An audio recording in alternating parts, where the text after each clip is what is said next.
The demonization of the Costilla County off-grid homesteaders, how the San Luis Valley Just Us group was sabotaged. Originally published at the Last Bastille blog on March 28th of 2016. Read to you by the author.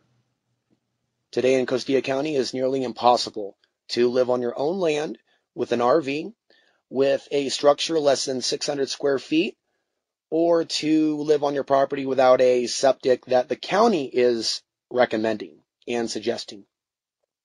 It should also be noted that this off-the-grid community was infiltrated by an individual that is a lot like the individuals that went to Burns, Oregon, and he was not known to be a Costilla County resident, but Roger Marsh appeared out of nowhere, a more radical version of Eamon Bundy. Roger Marsh was removed from the situation. He came up with warrants, just like a lot of the guys in Burns, Oregon, had criminal histories.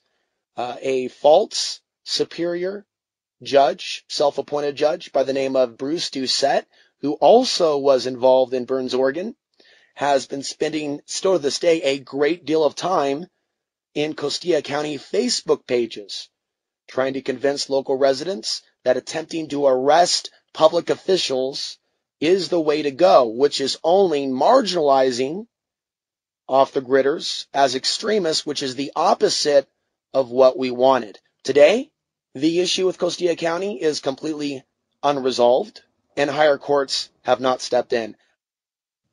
Alex Ansari. Introduction.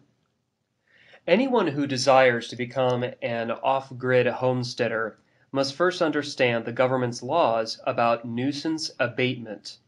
The legality of travel trailer homesteading is now up for grabs, considering that it might very well be an activity that is regulated and licensed by the government. As a cautionary tale, it would be a good investment of your time to know what happened to the San Luis Valley SLV homesteaders in Colorado during late 2015.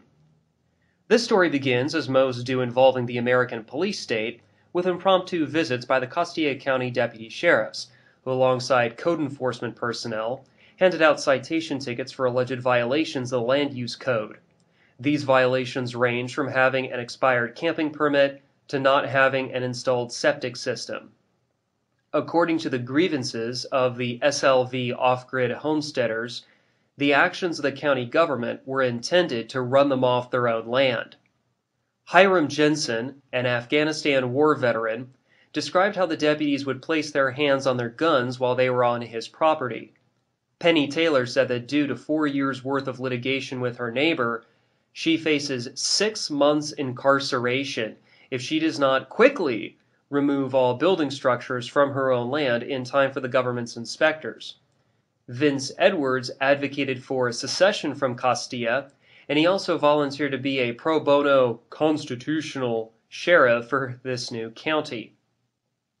Chloe Everhart, who is Jensen's wife, tearfully advocated for civil disobedience given the severity of being forced by the government to become homeless.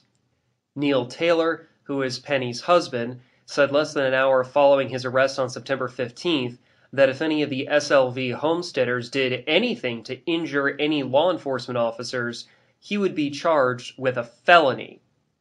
Manny Falui claimed that sheriff's deputies were enforcing proposed additions to the land use code before they had been adopted by the Costilla County Board of Commissioners, CCBC. John Spoonius admitted that travel trailer homesteading didn't work out with his family, so he moved to an apartment in Antonito while he builds his house.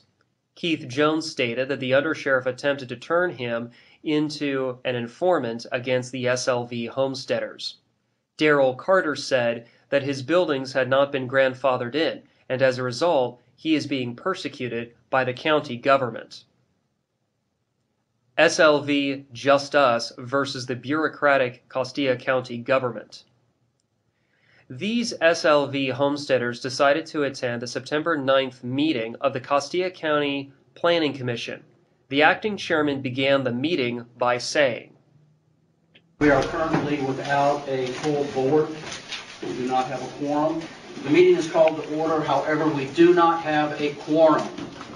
to initiate any business today. I will entertain public comment only. Again, there will be no decisions made today on the land use code.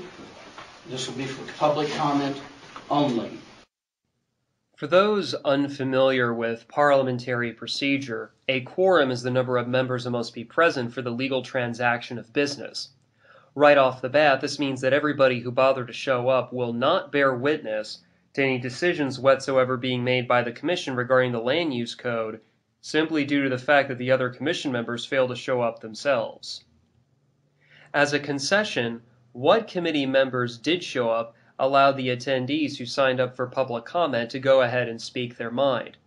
Penny Taylor's litigious neighbor, Tim Leggett, supported the changes to the land use code due to a variety of reasons concerning safety, aesthetics, and the squalor conditions the children of the newer residents were allegedly experiencing.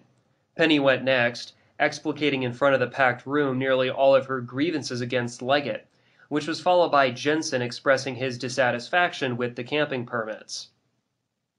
During Jensen's floor time, there was a commotion that one of the police officers made a phone call, which is ostensibly not allowed during a commission meeting. Alex Ansary was subsequently ordered during this commotion to shut off the visual portion of his camera, but he was thankfully allowed to keep the audio recorder going. The commotion had died down by this point. After Carter had his say, Ansary announced the formation of the SLV Just Us group as a way to organize the off-grid homesteaders so as to draw media attention in order to increase government transparency.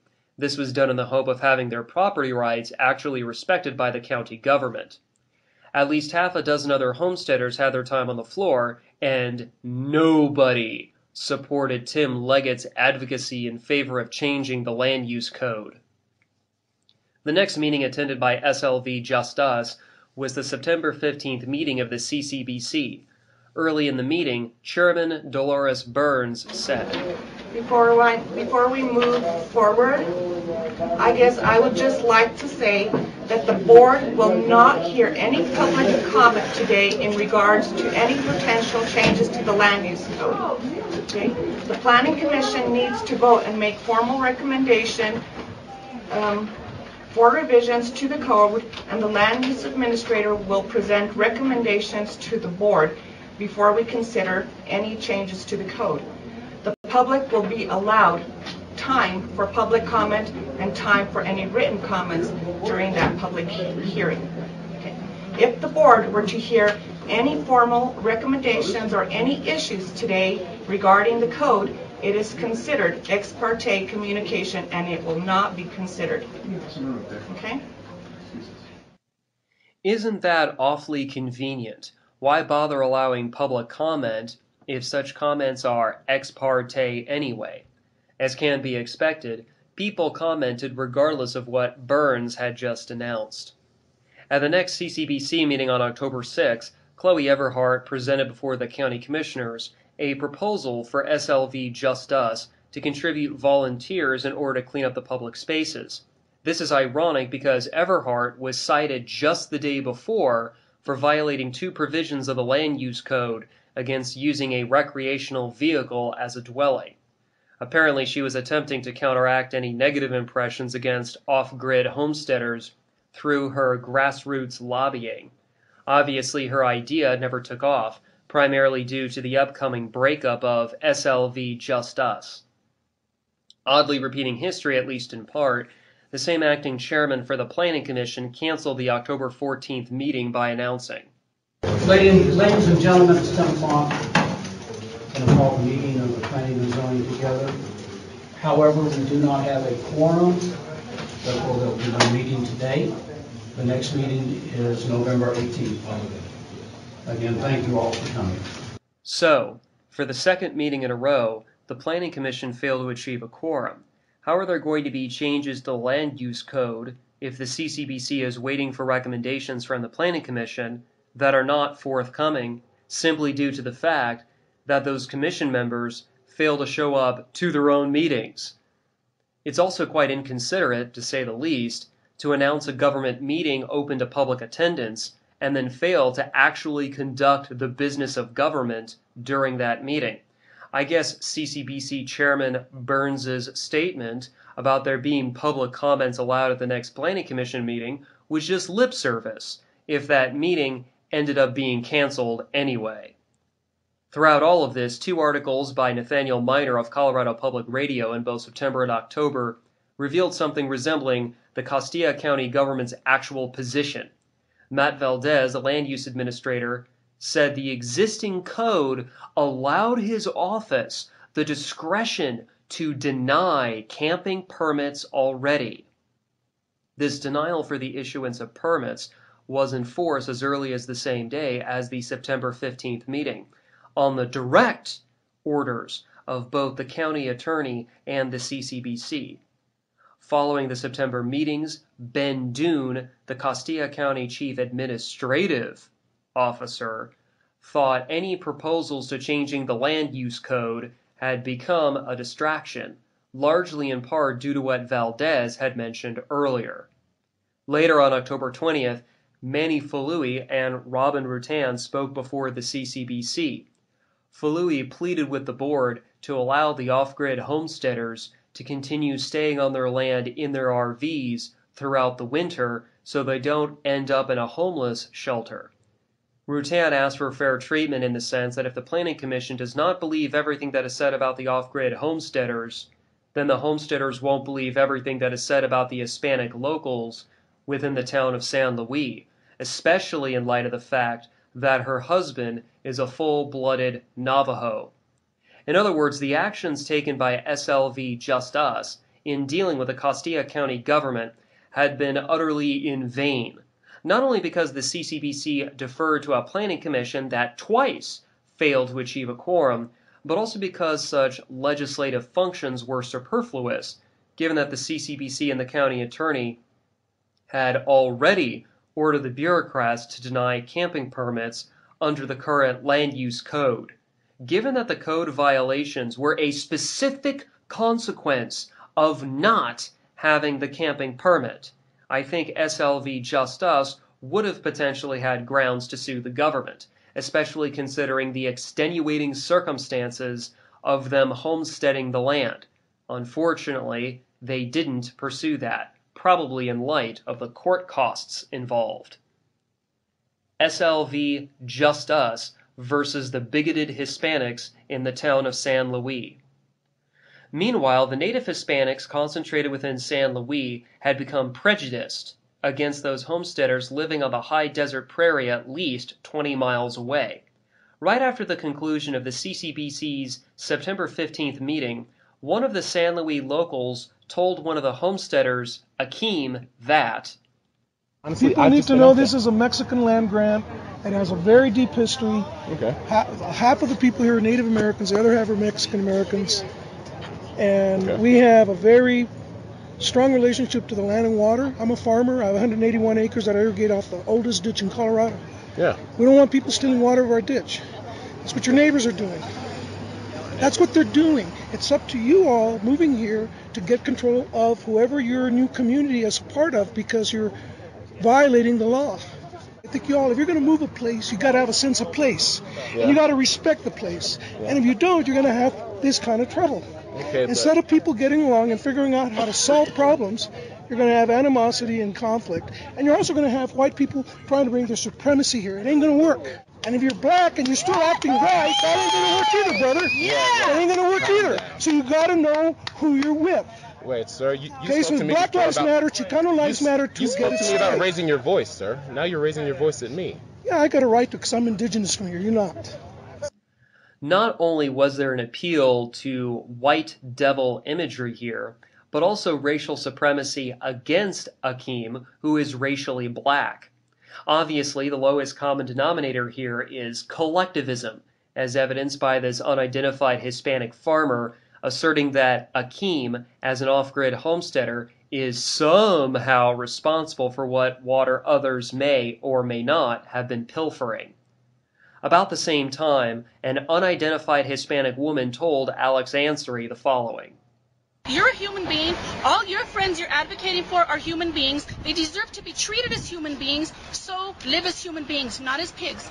You deserve proper septic, running water like every other American in the United States. Right. And you, sir, whether you're from Saudi Arabia, from Middle East, from Iraq, wherever, from any other country, no disrespect. I'm from Portland. I was born in the United States. There you Granted, although not as racist as the farmer, this woman probably fits the bill for classism, especially with the pig reference. Again, I think collectivism is present here as well, particularly when she assumed that Ansari was an Arabic foreigner, despite the fact that he is a natively born American, much like myself. Shortly thereafter, Neil Taylor was arrested for inciting a riot and was subsequently told that if any harm came to any police officers or deputy sheriffs, he would be charged with a felony. This really does beg the question as to whether this was a reprisal for SLV Just Us being publicly outspoken at the earlier meeting on September 9th, or if the deputies' actions were to avoid mob violence in downtown San Luis between the prejudiced locals and the off-grid homesteaders. Even if the latter were the case, then why wasn't the racist farmer arrested for inciting a riot, too? 3 days later, Maria Martinez of La Sierra wrote an editorial, disguised as a news story, about how awful SLV Just Us was for expressing their grievances against the Costilla County government. She quoted herself during the ex parte public comments made during the CCBC meeting on the 15th, which is not standard journalistic practice, even for the mainstream media. The rest of her shoddy article is filled with grammatical errors and factual inaccuracies. It's almost as if La Sierra didn't have an English language editor on staff to proofread Martinez's article before it went to press. This is one more reason why the alternative media is growing in popularity, as exemplified here by Alex Ansari's footage. On September 23rd, Dr. Devin Piana wrote an article on his blog describing SLV Just Us in the most unflattering way possible. Quote, "The new gringo colonias of Costilla County signal the arrival of a class of latecomers consisting of mostly white residents, many of whom seem eager to proclaim themselves sovereign citizens. Some even wrap themselves up in the presumably virtuous garb of the sustainable off-the-grid movement. It is this identity location, commingling white, sovereign citizen ideology with a professed commitment to off-the-grid, presumably more sustainable lifestyles, that the new colonists are assuming in order to disingenuously accuse our local government of violating their property rights, because county officers are seeking to enforce legitimate, long-fought-for county land use and subdivision regulations that the IKEA farmers and other local citizens enacted to prevent damage to our cultural and ecological landscapes and historic communities." Close quote. Notice the connotation of Caucasians being oxymoronic sovereign citizens here, as well as the additional guilt by association with anyone else homesteading off-grid. I especially enjoyed how Dr. Piana claimed that the county's laws were legitimate and long fought for, as if that was valid justification for violating argumentation ethics. The next day, footage surfaced that cast a doubt against the unidentified Latina's assertion that SLV Just Us should not be living like pigs. It depicted scattered trash dumping sites that the cameraman said was less than 5 miles outside San Luis. Towards the end of the video compilation, the cameraman pans to show an erected government sign that says, quote, "Illegal dumping costs taxpayers money. Please do not dump your trash illegally. Together, let's keep Costilla County clean." To report illegal dumping, call the Costilla County Sheriff's Office at 719-672-3302. Close quote. This was repeated in Spanish and showed 3 enlarged pictures of what illegal dumping looks like. So, the Costilla County government knew about these illegal dumping sites outside San Luis. Did the Latina just assume that the other locals of San Luis were not themselves participating in this dumping? Was SLV, Just Us, simply a convenient scapegoat for what some of these bigoted Hispanics were themselves doing? Who is really living like pigs here? Dr. Piana published a different article on October 13th, seemingly ramping up the bigotry already present in San Luis. He wrote, quote, "Who are the new wave white settler colonists of Costilla County? The newcomers are a diverse group of people. A few are military veterans from the wars in Iraq and Afghanistan. The newcomers have 2 token African American men who seem willing and able to be paraded by internet trolls and right-wing pundits as evidence that the newly arrived, mostly white patriots and off-the-grid advocates are not racist, and that the county is the guilty party attacking innocent people whose only crime is an honest search for intentional community." Close quote. Wow, that's pretty low. Bad enough the racist farmer denigrated Akeem based on his skin color, but now Dr. Piana is accusing SLV Just Us of having some token black guys. Unfortunately, Dr. Piana's superiority complex becomes rather apparent in the way he addressed Chloe Everhart. Quote, "I've seen Chloe at the Ventero Open Press coffee shop on 2 occasions, but we have never been introduced, much to my regret. She exudes the startled look of someone lost in a new place and lacking familiarity with local history, culture, ecology, and especially our long tradition of environmental justice, struggles that define our community's special relationship to place.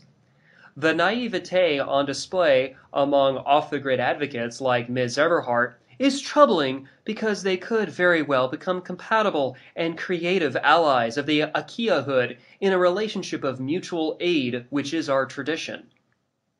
Unfortunately, at this point, the newcomers' lack of knowledge of the ecology and culture of place reveals itself in something of a quandary, as evidenced by so simple a decision as choosing between straw bale and adobe. I can envision Chloe befriending us by sitting down to a serious and respectful discussion of local knowledge about building a home in this environment." Close quote.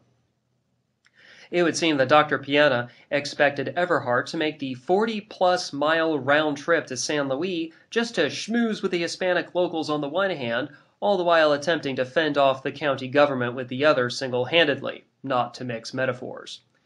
I doubt Everhart would have gotten any help from Dr. Piana or his cohorts even if she had schmoozed with them, especially in light of Dr. Piana's earlier professed support for the county's laws. Doublespeak much?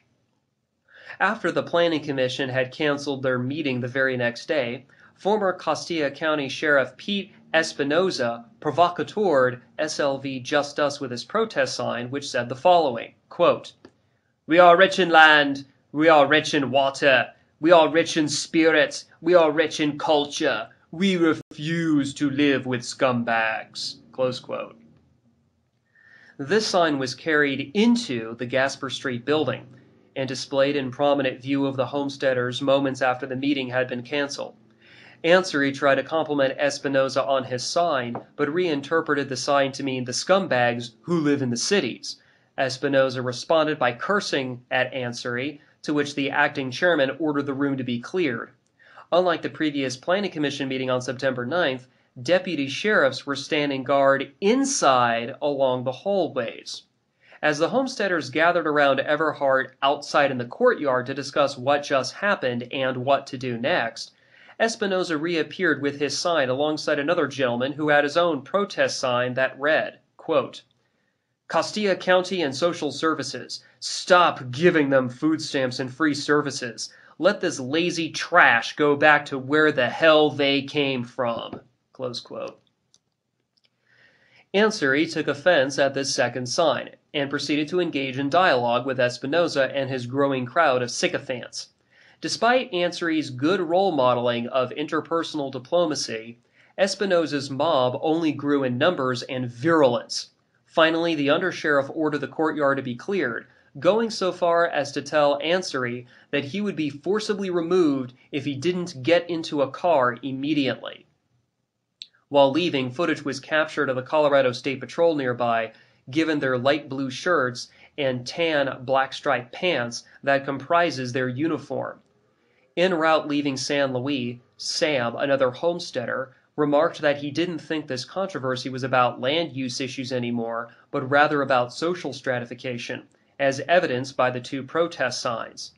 Later that day at John Spoonius's property, Spoonius told Ansary that a few of the San Luis townsfolk informed him in the courtyard that back in the 1960s they were able to run hippies out of town with 30-06s, and they'd do it again to the off-grid homesteaders if they could get away with it.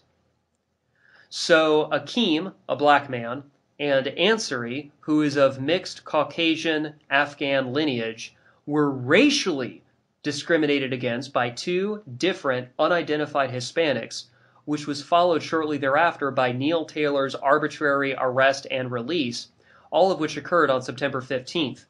On the 18th and 23rd, Martinez and Dr. Pena, respectively, wrote articles demonizing the homesteaders. September 24th revealed footage suggesting that it was the locals of San Luis who lived like pigs, not the homesteaders, because of the illegal dumping within a few miles of town that the county government was very well aware of. Then on October 13th, Dr. Pena wrote a rather libelous article further demonizing SLV Just Us, and this precipitated the former county sheriff provocatoring the off-grid homesteaders into a shouting match the very next day. Amongst all this blatant prejudice, none of those Hispanic bigots were harassed by the sheriff's deputies. It was Manny Falui who got shoved down the street by a police officer on September 15th. It was Taylor who was arrested that same day, and it was Ansary who was threatened with forcible removal on October 14th. None of those Hispanics in San Luis who threatened Spoonius with being run out of town by a mob armed with 30-06 rifles were threatened with forcible removal, shoved, or arrested by the undersheriff or any of his deputies. If anything, the police were all too eager to act under color of law against the off-grid homesteaders, which is how this whole mess got started in the first place, as described by Hiram Jensen. SLV Just Us and Operation Patriot Rally Point. Harassed on 2 fronts by the county government and the prejudiced Hispanics within San Luis alike, the off-grid homesteaders became ripe for whatever assistance that would be offered by nearly anybody from outside Costilla County. Desperation breeds strange bedfellows, and SLV Just Us was no exception. It was their acceptance of the resurrected Operation Patriot Rally Point, OPRP, that was the beginning of their demise. What was OPRP in the first place? Roger Marsh founded OPRP in 2013, originally as a proposal for crowdfunding 3 constitutionalists to travel across the nation collecting signatures for 13 petitions that were to be hand-delivered to the Congress critters in the District of Criminals. Less than $1,000 was collected, and so the cross-country trip was abandoned. 3 months after Marsh's last vlog pleading for donations, the RV he refurbished for that nationwide road trip was instead repurposed for moving his family. En route, it caught on fire. Unsuccessfully, he established a recovery fund that collected less than $200, since all of their possessions literally went up in smoke. Approximately 2.5 years following the burning of that RV, Marsh shows up on October 6th, right after a CCBC meeting, claiming that he owned 7 acres of land up in the mountains. Marsh also claimed that he had served 18 years in the U.S. Army, and that he was a former Army Ranger. He went on to invoke the events of Bundy Ranch as something to be avoided, which roused the crowd of homesteaders. A decision was made to hold a meeting at the Fort Garland Community Center. 2 days later, SLV Just Us and OPRP held that meeting in nearby Fort Garland. Expounding upon his primary claim from the earlier gathering, Marsh asserted that there was a judge who was interested in the plight of SLV Just Us, and who was also considering arriving in Costilla County with U.S. Marshals in order to handle the presumed corruption within the county government. Near the end of this meeting, Marsh whipped out his cell phone in order to put this judge on speakerphone, so as to schedule another meeting that the judge would attend so he could personally meet with the off-grid homesteaders. October 16th was the day of the Meet the Judge event near Lobato Bridge, which Alex Ansary predicted was not legit, and more likely than not, a setup. During this event, Marsh ordered that there will be no videotaping, and in response, Ansary directly confronted Marsh. This resulted in Ansary and a few of the other homesteaders getting pushed out of the house where the event was being held. Vince Edwards attempted to keep the peace by telling Ansary that the property owner will not tolerate anyone yelling, and Ansary replied by saying that SLV Just Us does not need his help anymore. So, as a result of Marsh's authoritarianism, Ansary chose to leave Costilla County. 4 days later, Roger Marsh was arrested without incident at the Grizzly Inn in Alamosa by Colorado State Patrol and Alamosa Police Department officers on 3 outstanding warrants. One from Tarrant County, Texas, for violating probation, another from Franklin County, Indiana, for child neglect, and a third from Cassia County, Idaho, for a DUI, according to the Valley Courier. John Spoonius, Robin Rutan, and Hiram Jensen are now on the record specifically rebuking OPRP, especially given that Chloe Everhart found that the alleged judge, Bruce Doucette, was simply a member of a sovereign citizen group and therefore had no legal credentials at all. During the recent statist turf war up in Oregon, a People's Grand Jury issued a writ of mandamus on January 8th of 2016, indicting at least half a dozen Costilla County government agents of feloniously embezzling public funds. 4 days later, the Oregonian reported that Bruce Doucette convened a similar citizens' grand jury in Harney County in order to examine proof that the federal government committed crimes of some nature involving the Malheur National Wildlife Refuge, going so far as to promise a written decision by this ad hoc grand jury in writing, which thus far has been unforthcoming. In summation, SLV Just Us was outflanked on 3 fronts. Number 1. The Costilla County government, itself composed of a trifecta between the Board of Commissioners, the Planning Commission, and the Sheriff's deputies. Number 2, the Hispanic locals within the town of San Luis. And number 3, Operation Patriot Rally Point, specifically Roger Marsh and Bruce Doucette. SLV Just Us withstood the onslaught from the first 2, yet buckled under the third, who had betrayed themselves as likely allies, which ultimately led to the breakup of SLV Just Us, as the off-grid homesteaders were not united in their opposition to OPRP as they were to both the county government and the bigoted Hispanics. Ansary himself said, "And I will never trust certain people to vet certain people, ever, from this point on. It is irresponsible to assume other people will just do the vetting for us and vet certain members and make sure that they are who they say they are." Well, that wasn't done. And no group or community can be fully safe if people are so naive that they don't even bother to question or look up the supposed people that are coming to the rescue. This is a rather interesting point, especially considering that Marsh had neglected to mention that he was a veteran back in 2013. So, it is entirely possible that he had stolen valor when he claimed to be a former Army Ranger. Marsh's integrity is also brought into question by the fact that he was arrested at the Grizzly Inn, as opposed to what he claimed were his 7 acres of property up in the mountains. Anyone who bothered to just read Doucette's oath of office as a Superior Court judge of the continental United States of America could easily tell that he is nothing other than a sovereign citizen douchebag.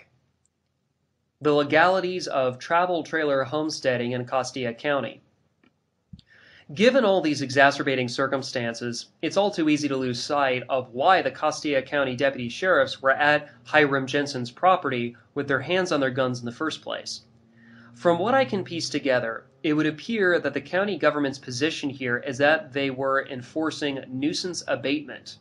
Homesteaders in the rural California desert in 2014 have experienced the heavy-handedness of local government through this form of central planning. According to the Costilla County Land Use Code of 2013, it would appear to be the case that travel trailer homesteading is outlawed. The words nuisance and abatement are defined in the Land Use Code, Section 2.10, respectively as, quote, a source of annoyance, irritation, act of annoyance. For the purpose of this code, any structure, recreational vehicle, or mobile home that is being used as a permanent or temporary residence without a land use permit for such use is hereby defined as a nuisance. To remove the rubbish, junk, weeds, and brush or unsafe structure as prescribed in the notice of violation. Close quote.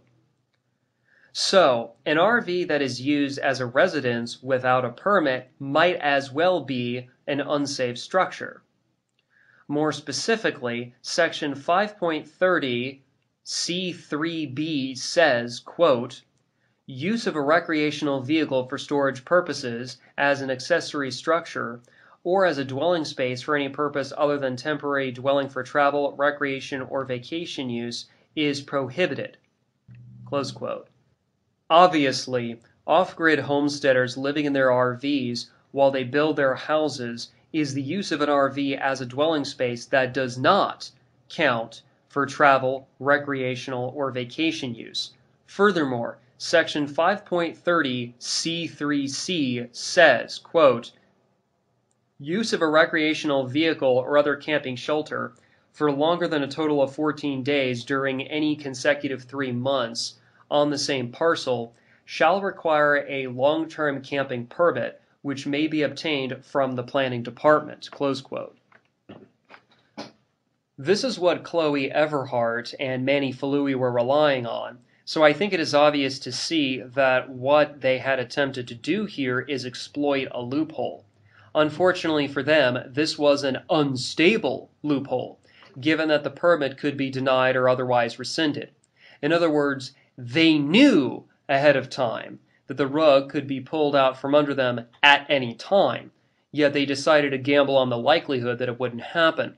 Simply put, the off-grid homesteaders lost on their bet primarily due to the fact that the Costilla County bureaucrats saw how the camping permits were abused by being renewed every quarter, since these permits had been intended as a temporary measure, not one where they could be renewed indefinitely so long as the permit fee was paid. Statutorily, what is the legal authority for the Land Use Code itself? According to Section 8.20e, it says, quote, Section 30-15-401 CRS, as amended, authorizes the Board of County Commissioners to adopt regulations for the control of matters of local concern, including providing for and compelling the removal of rubbish, junk, weeds, and brush, and unsafe structures from land in the unincorporated areas of the county. Close quote. If you venture to guess that CRS meant the Colorado Revised Statutes, then you'd be correct. According to Colorado Revised Statutes, Section 30-15-401, it says, 1. Quote, the Board of County Commissioners has the power to adopt ordinances for control or licensing of those matters of purely local concern that are described in the following enumerated powers. A1A. To provide for and compel the removal of rubbish, including trash, junk, and garbage from lots and tracts within the county. A1.5A. To provide for and compel the removal of weeds and brush from blocks and tracts of land within the county. B. To prevent and suppress riots, routs, affrays, disturbances, and disorderly assemblies in any public or private place. Q. To provide for and compel the removal of any building or structure, the condition of which presents a substantial danger or hazard to public health, safety, or welfare. Close quote. So, the Colorado General Assembly passed some laws that delegated enumerated powers to Colorado's 64 county governments in order to compel the removal of rubbish, weeds, brush, and any structures that presented a substantial danger or hazard to the public welfare. There might be a potential statutory challenge here as to whether an RV that is used as a permanent dwelling constitutes a substantial danger or hazard to the public welfare, but I would venture a guess that despite the best possible litigation strategy, the deck would be heavily stacked in favor of the state. Constitutionally, there are the dual issues of search warrants and property rights. Daryl Carter mentioned how the police need a search warrant to come onto his property in order to serve him a citation. Article 2, Section 7 of the Colorado Constitution says, quote, "The people shall be secure in their persons, papers, homes, and effects from unreasonable searches and seizures, and no warrant to search any place or seize any person or things shall issue without describing the place to be searched and the person or thing to be seized, as near as may be, nor without probable cause, supported by oath or affirmation reduced to writing." Close quote. As you can tell, the plain view doctrine would probably be used by the government as their justification for why their issuance of the citation is not a form of trespassing. Of course, this begs the question as to whether nuisance abatement itself violates the prohibition against warrantless searches. John Spoonius had brought up earlier how the Land Use Code cannot supersede the Colorado Constitution, particularly Article 2, Section 3, which says, quote, "All persons have certain natural, essential, and inalienable rights, among which may be reckoned the right of enjoying and defending their lives and liberties, of acquiring, possessing, and protecting property, and of seeking and obtaining their safety and happiness." Close quote. Probably a better way of explaining it is how the Colorado Revised Statutes cannot supersede the Colorado Constitution. But Spoonius's point is well taken regarding the hierarchy of law. It could potentially be worth it for Article 2, Sections 3 and 7 to be printed on custom aluminum warning signage, but the only case law I am aware of that shows this to be effective was the 2014 Mundy v. Indiana case, which of course pertains only to Indiana, not Colorado. Ultimately, I think that Carter and Spoonius's arguments put together just might have a solid constitutional case against nuisance abatement, but it would have to be litigated in the government's own courts in order for a precedent to be set. And, as Alex Ansary mentioned on February 26th of this year, higher courts have not stepped in. For now, what this appears to mean is that the Costilla County government retains the legal ability to centrally plan the development of residentially zoned areas, and therefore, the act of travel trailer homesteading, whether or not the owners are constructing a more permanent home, is legally prohibitive. This victimless crime of living on land an individual owns, building structures as he goes whenever he can afford it, seems to be way too much spontaneous order for the local Costilla County bureaucrats to handle. Can you imagine 19th century American pioneers being tolerant of this governmental beneficence? Conclusion. There are many lessons to be learned from this escapade in Costilla County. I'd say the first is that when you are being legally opportunistic, it is preferable to rely on stable loopholes to exploit rather than unstable ones. But if you decide to go ahead and gamble on an unstable loophole, then don't come crying to anyone by expressing petty grievances when you end up losing on your bet that you voluntarily undertook. Revealingly, Spoonius admitted that travel trailer homesteading didn't work out for him, which is why he is living in an apartment in Antonito while he builds his home in Costilla. So this workaround does not put him under the thumb of being homeless, whether it be due to the lack of a camping permit or a septic system. Secondly, reformism does not work.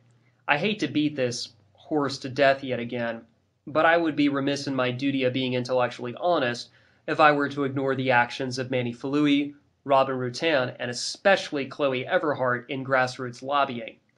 Oddly enough, suing the government might actually have been marginally helpful here, but that avenue was not pursued, to my knowledge. Everhart's one-time mention of civil disobedience smacks of brazenly teasing the bear, much like the membership of Free Keene up in New Hampshire with their 420 celebrations. Even so, civilly disobeying the government here would likely have been very much akin to the example set by the Citizens for Constitutional Freedom up in Oregon, who mixed all of their reformism with civil disobedience, which is quite problematic to say the least. Begging the state for favors, all the while brazenly disobeying their laws, does not make for good strategy. Thirdly, vetting individuals is not a sin or a hallmark of paranoia, but rather a healthy indication of good security culture. Bruce Doucette himself specifically encouraged SLV Just Us to verify his credentials during the Fort Garland meeting, so that by the time the Meet the Judge event occurred, it would have been presumed by him that everybody attending would already know that he was a sovereign citizen and everything that it would mean. It was because this vetting was not done by SLV Just Us that the group was finally broken up, something both the county government and the Hispanic bigots had failed to pull off themselves. Fourthly, watch out for the lack of transparency.